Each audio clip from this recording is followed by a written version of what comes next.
Ahoj, vítajte na kanále 70 maj. Teraz vám ukážem, ako aktualizovať vašu kameru 70 maj M310 3K.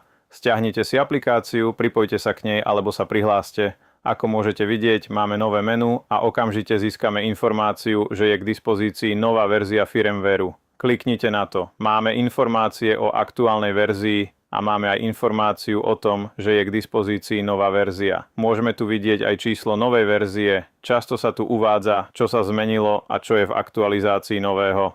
Kliknite na stiahnuť a potom kliknite na nahrať. Aplikácia sa nás spýta, či sa chceme pripojiť. Teraz sa musíme pripojiť k našej kamere. A máme tu otázku, či chceme novú aktualizáciu nahrať. Kliknite na nahrať. Teraz nahrávanie prebieha. Je dôležité sa neodpájať od našej aplikácie ani nevypínať kameru, pretože by to mohlo viesť k problému s nahrávaním novej verzie. Ako tu vidíte, červená LED dióda bliká.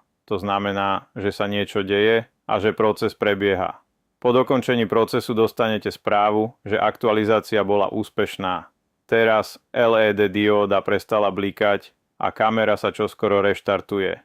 Vidíme, že sa spustila a na kamere už svieti zelená LED dióda. To znamená, že všetko prebehlo úspešne. Teraz sa môžeme pripojiť ku kamere a máme istotu, že máme najnovší softvér a sme pripravení znovu začať používať našu kameru, ale už s novým softvérom. Nezabudnite dať palec hore. Pokiaľ chcete dostávať informácie ohľadom ďalších videí, tak prihláste sa k odberu nášho kanála. Vidíme sa pri ďalšom videu. Ahoj!